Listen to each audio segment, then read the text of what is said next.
Philipp, your Cologne-based Rushlake Media distributes films, contemporary art house from around the world with a special focus on Africa. How did that special relationship, that connection come about for you? Well, in the very first place, it was actually a little bit of coincidence, which brought us together with One Fine Day Films, because Erika Lakani, the producer, we came across Nairobi Half-Life. I think it was a premiere in Cologne, where I saw that film and said, oh my god, that's a great film. I asked Erika, who's your sales company? She said, well, we don't have a sales company. Nobody wants to do African films. I said, okay, let's try to do that and see if that works. And that was our, let's say, our door into African films in the very first place. However, what I realized and what we realized in the company is that African films in the African market is a very interesting niche, which at that point actually nobody really cared about. But now doing this for 5 or 6 years, I think it has proven that the African market is massively developing, both in terms of a market to sell films, mainly African films, so to say local product, but also in terms of the films which are coming out of the continent, plus an interest internationally for African films. And now it's a very dynamic development and market, which of course is great for us as we have been developing this focus for all these years now. You just mentioned One Fine Day already. It's an initiative started by German director Tom Tykwer. I believe you've been working with them since 2013. Yes, exactly. And it has a special spin and a specific aim, I guess. Maybe you can talk briefly about the process or give us an example of one film that comes out of One Fine Day.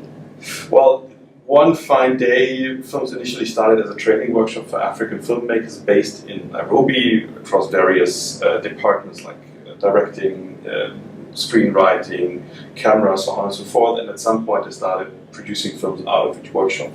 And fortunately, we have a very good relationship with One Fine Day Films, and we are internationally selling all their films, like Nairobi Half-Life, which was their second film, but the first one we worked together on. In the meantime, every film they have been doing since then, we had the pleasure of selling that internationally. 2 years ago, here in Toronto, we had a film called Kati Kati, which won the Progressively Discovery Award at that time. The most recent one, which premiered in Berlin at Berlinale earlier this year, it's called Supermono, which is a film for younger audiences, and is also very successful films. It's a very successful film, and for the first time, as it is such a beautiful film for younger audiences, really goes way beyond what you could call our footprint for African films. So we sold it to Eastern European territory. We have interest from Southeast Asia, which for African films is highly unusual in a very good way for us now. So why is that? Is there a bit of an essence? Is there a style? Is there a freshness? What's the attraction, you think? Well, I think the answer is very banal, but also very difficult at the same time. It is all these films are just very well-made films that I craft. I mean, they're well-written, they're well-directed. Camera work is good, and so they're overall a very good package, so to say. If you want to say it in economic terms, they're very good products from the African continent. I would say exceed from the quality many other films we see from the continent, though the general quality from my point of view is rising as well. And of course, as I said, it sounds banal, but if you want to step into an international market and want to get your film seen, whether if it's on festivals or if you want to sell it into more commercial markets, of course you need to have a very good product, so to say, in the first place. And I think that's what particularly One Fine Day Films and other producers working with do very well, that they understand that quality needs to be there in the very first place, because we all know the film market is a very competitive market with many films from all over the world. And you need to have a certain level to be seen. Yes, you need training and to ship it. You also need money. So exactly, yes. The model in One Fine Day, they're all Kenyan German co-productions. Is that the setup, that they all also have German funding? Technically speaking, yes.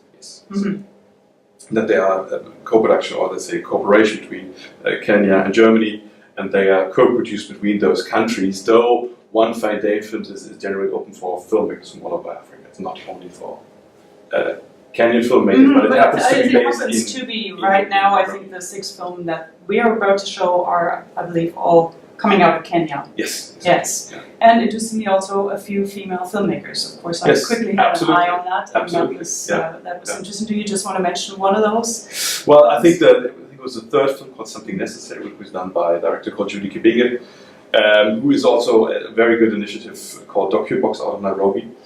And yeah, that was one of the films by female directors. Yeah. Your personal one fine day favorite? Oh. And why? Just as speaking as Philipp Hoffmann, not as the distributor.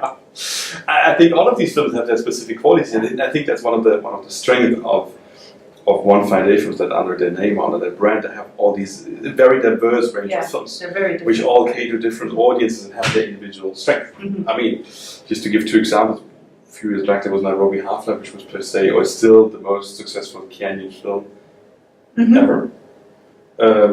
And now Supermoto, which is something completely different as an example, and focused on, made for younger audiences, and that works very well on its own level. And it's very hard to compare these films. So there's not the favorite. Mm-hmm. As I said, they all have their individual strength and aspects. Yeah. Yeah. Well, you got me in when you were at TIFF 2 years ago, I believe, with Kati Kati. Yeah. And after seeing that film, I knew that I wanted to show those films eventually. That's good, which we very much appreciate. Thank you very much. Thank you very much, Philipp. All right.